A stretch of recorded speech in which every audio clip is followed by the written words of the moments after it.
साथ निभाते हैं। जिंदगी में जब कदम डगमगाने लगते हैं, जिंदगी में जब कदम डगमगाने लगते हैं, हाथ पकड़कर कदम से कदम मिलाकर राह दिखलाते हैं। ऐसी महान हस्ती आज हमारे बीच में आए हैं।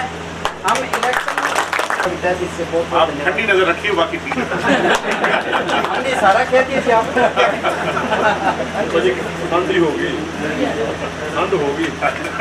नमस्कार, मैं हूं प्रमोद और आप देखना शुरू कर चुके हैं दी सड़कनामा.com। इस वक्त अब मैं आपको तस्वीरें डब वाली विधानसभा क्षेत्र के गांव मौजगढ़ की दिखा रहा हूं और यहां पर जेजेपी के प्रधान महासचिव दिग्विजय सिंह चौटाला है, वो पहुंचे हैं। आपको दिखा रहा हूं तस्वीरें कि दिग्विजय सिंह चौटाला है वो मौजगढ़ गांव की गौशाला में पहुंचे हैं और गांव के लोगों की ओर से उनका स्वागत है वो किया जा रहा है। आपको तस्वीर दिखा रहा हूं क्या कुछ दिग्विजय सिंह चौटाला कहते हैं। जैसे कि आप सब लोग जानते हैं कि विधानसभा चुनाव की शंखनाद है वो दिग्विजय सिंह चौटाला ने कर दिया है और अब डब वाली विधानसभा क्षेत्र के गांव-गांव में जाकर के लोगों से मिल रहे हैं और वोट की अपील कर रहे हैं। कह रहे हैं कि जेजेपी का साथ है वो डब वाले की जनता दे।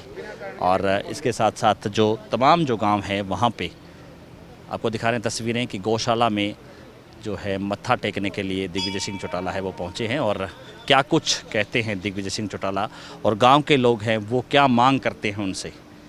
दुनिया में सबसे अनमोल है, संघर्ष की आंधियों में हौसले की दीवार है।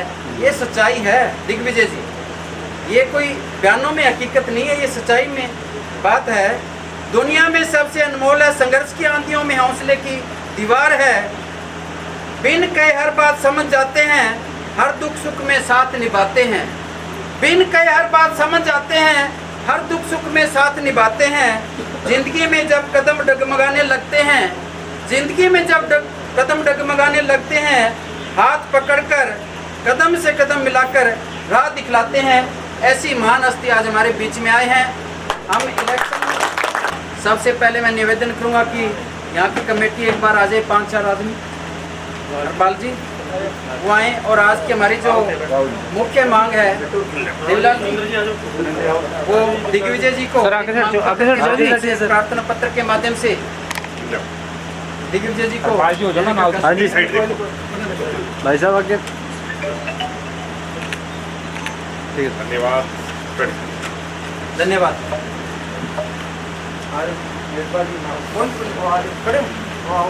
श्री कृष्ण प्रणामी गौशाला मौजगढ़ के इस भव्य पावन पवित्र प्रांगण में मेरे परिवारजन, आदरणीय बुजुर्गों, नौजवान साथियों, पार्टी के पदाधिकारी और जिम्मेवार पदों पर बैठे प्रतिनिधि, हमारे गांव और इलाके के हमारी गौशाला को संचालन करने वाले, इसका सारा देख दिखाव रख रखाव करने वाले हमारे परिवारजन, मैं सबसे पहले तो आप सबका दिल की गहराई से आभार प्रकट करता हूँ, खैर मकदम करता हूँ, आप सबका आभारी हूँ इस बात के लिए कि आप लोगों ने मुझ जैसे एक छोटे से कार्यकर्ता को इस लायक समझा और गौ सेवा में इस हवन यज्ञ में मुझे भी अपनी आहुति डालने के लिए आप लोगों ने अवसर दिया। आज मंदिर में जहाँ माथा टेका वहाँ गौ माता को गुड़ खिला करके अपनी जिम्मेवारी को अदा किया और वहीं आप लोगों से रूबरू होने का मौका मिला। आप सबका बहुत बहुत धन्यवाद करता हूँ। आपका आभार। मेरे साथ 2 बार गौ माता का जयकारा लगाएं। बोलो गौ माता की, बोलो गौ माता की। सम्मानित बुजुर्गों, नौजवान दोस्तों, ये बहुत अच्छा काम है जो आप लोग कर रहे हैं। गौ से बड़ी सेवा, या तो कहते हैं माँ की सेवा या कहते हैं गौ की सेवा। और ये सिर्फ और सिर्फ धर्म में नहीं, इसको साइंस ने भी माना है, बड़े बड़े साइंटिस्ट ने भी माना है कि गौ की सेवा करने और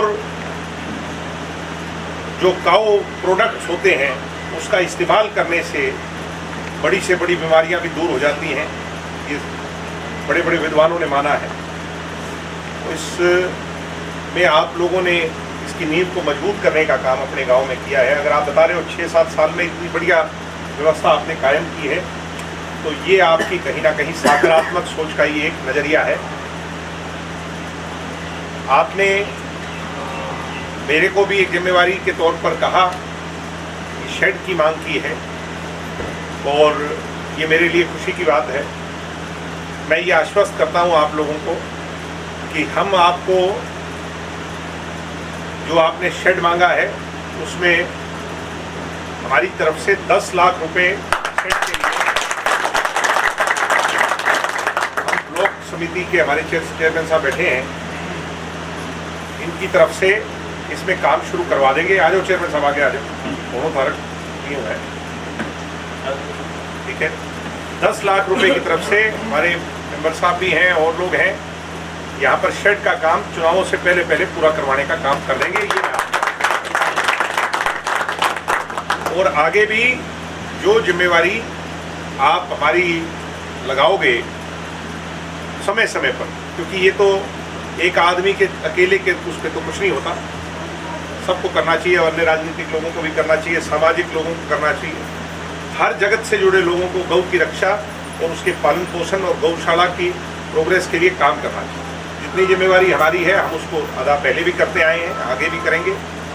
और मैं तो यही कहूँगा कि समय समय पर आपके बीच में आना होता रहे, गौ सेवा में अपनी हिस्सेदारी और भागीदारी जो हमारी है उस जिम्मेवारी को अदा करने का मौका मिलता रहे और हम सब मिल करके अपनी आने वाली पीढ़ी को गौ के प्रति उसकी जो जिम्मेवारी है उसके लिए जागरूक करते रहें। सबसे बड़ा, मैं अपनी बात खत्म करूं उससे पहले ये कहूँगा, मुझे खुशी होती है कि नौजवान बच्चे ज़्यादा गौ सेवा के अंदर आजकल भागीदार बन रहे हैं। हम देखते हैं, मैं कई गाँव में घूम के आया, सुबह सुबह बच्चे जो है या तो कसरत करते हैं या जाकर के गौ की सेवा करते हैं, गौशाला के अंदर जाते हैं। ये बहुत अच्छी सोच है। एक अपने नशे का बड़ा ज़्यादा चलन हो गया इलाके के अंदर, उससे 2-3 चीज़ें ही उसको काउंटर कर सकती हैं। एक अच्छी सोच, एजुकेशन की ओर कैसे बढ़ाया जाए। अगर पढ़ लिख लेंगे तो फिर वो रोजगार की तलाश में आगे निकल जाएंगे, उसके लिए मेहनत करेंगे, संघर्ष करेंगे।